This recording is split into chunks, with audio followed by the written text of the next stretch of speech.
Half হাতা গেঞ্জি গায়ে দিয়ে নামাজ পড়া যাবে কিনা? মাশাআল্লাহ, সুন্দর একটা প্রশ্ন রেখেছেন।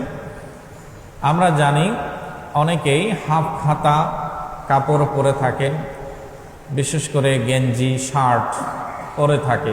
তো তাদের জন্য প্রথম পরামর্শ হচ্ছে, আপনার কাছে যদি সুন্নতি লেবাস ফুল হাতা কাপড় থেকে থাকে, আপনি নামাজের সময় সেই কাপড়েই নামাজ আদায় করবেন, এটাই সৌন্দর্য।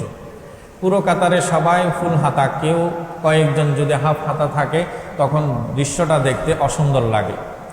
দ্বিতীয় কথা হচ্ছে, অনেক সময় আমাদেরকে কার্যকর্মে ব্যস্ত থাকতে হয়, আমাদের বাচ্চাদেরকে স্কুল প্রতিষ্ঠানে শিক্ষা প্রতিষ্ঠানে যেতে হয়, তো তাদের একটা নির্দিষ্ট ইউনিফর্ম আছে না? কারো যদি ইউনিফর্ম হাফ হাতার হয়ে থাকে, আমাদের পুলিশ প্রশাসনে, আর্মিতে, মিলিটারিতে এবং ডাক্তাররা অ্যাপ্রন পরে থাকে, তাদেরগুলো কিন্তু ফুল হাতা নয়, হাফ হাতা। তো উনি যখন ডিউটিরত অবস্থায় থাকবেন, আমাদের অনেক সময় বিল্ডিংয়ের গার্ডগুলো যারা আছে, সিকিউরিটি গার্ড, তাদেরও একটা ড্রেস থাকে, সেটাও হাফ হাতা থাকে। তো যিনি দায়িত্বশীল, ওনার যদি পরনে ওনার ইউনিফর্মটা থাকে, যেখানে আর বাড়ানোর কোনো সুযোগ নেই, ওটা তো তিনি বোটে রাখেন নাই, ওখানেই তো শেষ।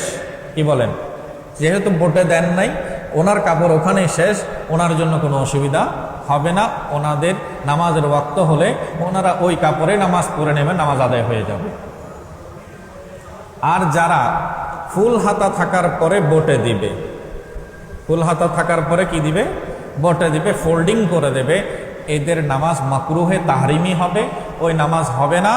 যদি পরেও থাকে, আবার ওই নামাজ বটা খুলে দিয়ে নতুনভাবে আদায় করে দিতে হবে। এই মশলাটা আমাদের মনে রাখতে হবে।